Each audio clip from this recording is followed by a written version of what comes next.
Hey everyone, welcome back to our journey through the scriptures. We are in Job chapter 39, right in the middle of a discourse by God of being able to work towards Job answering God and being able to see it's so small and insignificant, his reply, because God is so majestic and powerful, and it's beautiful how it sets that forth. And so we're just before the verses of chapter 39 because last time we walked through really the questions in chapter 38, the rhetorical questions that really left Job in his place and God in his place, and being able to speak the reality towards even inanimate, meaning sun, moon, stars, the netherworld, all these kind of different things, all the things of the universe, the inanimate things of creation, praise and know the sovereignty and the power of God. And so that was the rhetorical questions of being able to say, where were you when I laid the foundations of the earth? And these questions left Job silent because he can't answer those. Where were you when I put the stars in place? Where were you when I put creation in order? And it left Job silent. Put him in his place. Put him as a part of creation and being able to be submissive and also knowing the sovereignty and power of a creator. And so there's many times, and I know I speak about this quite often, but it is a good place to speak in the fact that many times we as creatures try to take the place, try to exert our creatureliness as a creator rather than submitting, trusting, being in our place as creation. Creation is cared for by the Creator. Creation is supplied for by the Creator. Creation is always provided, always has a provision by the Creator. That's a beautiful place to be, being able to know that He's going to supply, provide, always be present with His creation because He loves the world so much, right? Creation, the cosmos, so much. Not just humanity, not just us as human beings, but God so loved the world that He sent His only Son, Jesus Christ. He provided, He supplied what creation always needs. When we get sidetracked with that is when we take the place and being able to say, this is what I need. This is what you need to provide. This is what I would like to have. And the Creator says, I know exactly what you need. I kind of know. I know what you even want. But this is good for you as creation. And so here you go. And so that trust is being given by God. And that trust is always earned by God because He never leaves us empty-handed within creation. And so within this, it now goes towards the animate part of creation, where we're going to see lions and ostriches and the animals and the things that kind of creep and crawl, and being able to say that even in those, they know the sovereignty and the power. They know the provision of God. So setting Job back in his place once again, the inanimate things of creation, but also the animate things of creation, being able to come forth to show the sovereignty and power of God. So we are in verse 39 of chapter 38. We're going to read through these next couple chapters as we get to see creation glorifying and praising and knowing the power of God. So let's read together verse 39. Do you hunt the prey for the lioness and satisfy the hunger of the lions?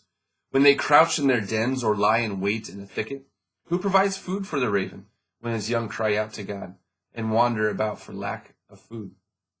Do you know when the mountain goats give birth? Do you watch when the doe bears her fawn? Do you count the months till they bear? Do you know the time they give birth?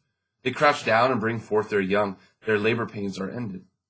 Their young thrive and grow strong in the wilds. They leave and do not return. Who let the wild donkey go free? Who untied his ropes? It gives a little bit, some people push back towards going back to Genesis and the wild donkey that is associated with Ishmael, right? Ishmael and Hagar with the maidservant of Sarah and Abraham, right? And having that son, but it was a wild donkey, as it says, not according to the purposes of God, so it's released into the desert.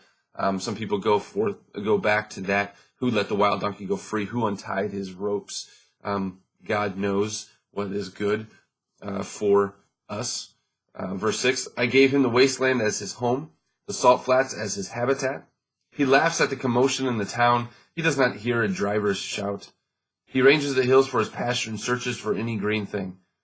Will the wild ox consent to serve you? Will he stay by your manger at night? Can you hold him to the furrow with a harness? Will he till the valleys behind you? We will rely on him for his great strength. And now we get to see the ox. The wild ox is a major component of creation, especially for this culture back then, of being able to plow, till the land, to make it. It was one of the most strong animals back at that time, but one of the biggest animals back at that time compared to the elephant and rhinoceros. We get to see third in line is this wild ox. In great strength. Can you tame that strength? No, it's far bigger than us humans, but it's so insignificant to God and his power.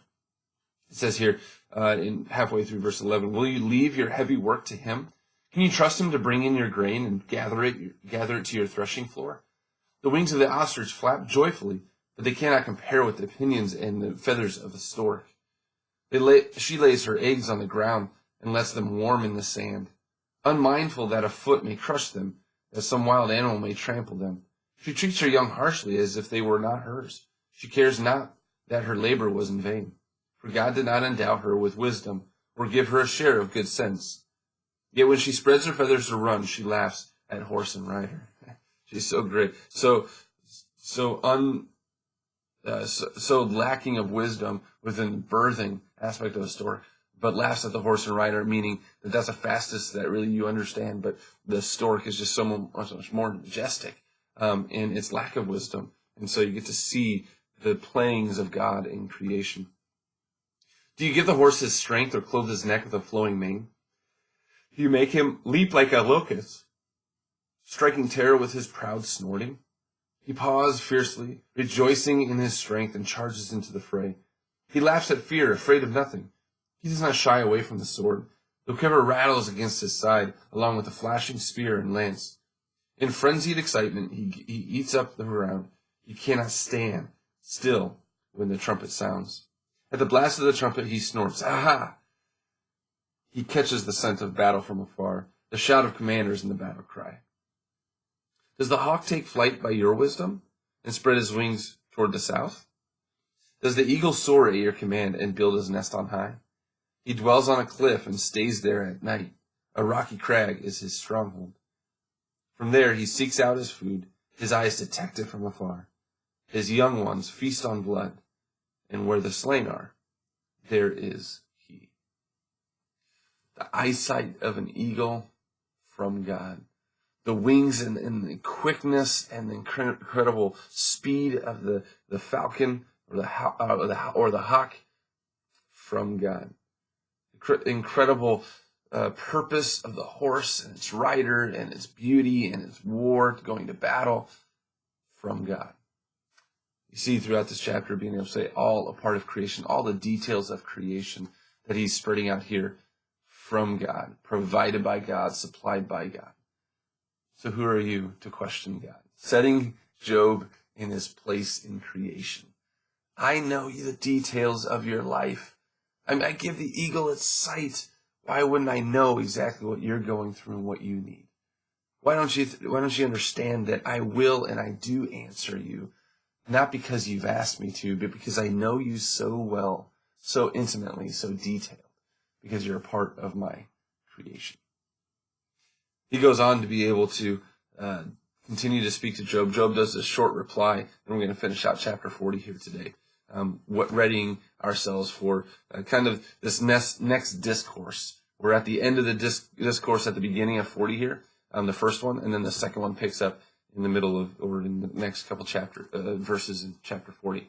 So here's the ending of this discourse. It says, the Lord said to Job, will the one who contends with Almighty correct him? Let him who accuses God answer him. So it's kind of this nice sandwich of literary work of, he says that at the beginning, hey, answer me if you know, in chapter 38. And then he kind of ends it out in these first verses in chapter 40. Well, Job hears that, and he answers the Lord. And his answer is in place. Then Job answered the Lord, I am unworthy. The Hebrew there, I was looking that up and being able to see that the Hebrew there is talking about small, insignificant, in place. Is what I am unworthy. How can I reply to you? I'm such a small speck in your creation, and you've just set me in my place. I am unworthy. How can I reply to you? I put my hand over my mouth. I spoke once, but I have no answer. Twice, but I will say no more. And that's it. Insignificant, unworthy, small in your creation. What is my reply to you when you put these rhetorical questions out there? Small and insignificant. But here's the incredible thing about God. We get to venture forth in these next verses. Small, insignificant, unworthy is what Job feels. But God, in the scriptures throughout, says, hey, you're small. You're insignificant in amongst the big picture of creation. But I love you personally. Insignificant, unworthy, small, whatever you think of yourself, you are part of my creation. You are special. My eyes are on you. He starts this next discourse in verse 6. It says, then the Lord spoke to Job out of the storm. Second discourse as we go forth. Brace yourself like a man. I will question you, and you shall answer me. Would you discredit my justice? Would you condemn me to justify yourself? This is really answering towards that self-justification of Job, of being able to say, it looks like you're justifying the wicked. That doesn't make sense. Why won't you justify me? Questioning the justice of God. And he's saying, are you really questioning my justice? Then he goes forth. He says, do you have an arm like God's? And can your voice thunder like his? How could you take the place of God?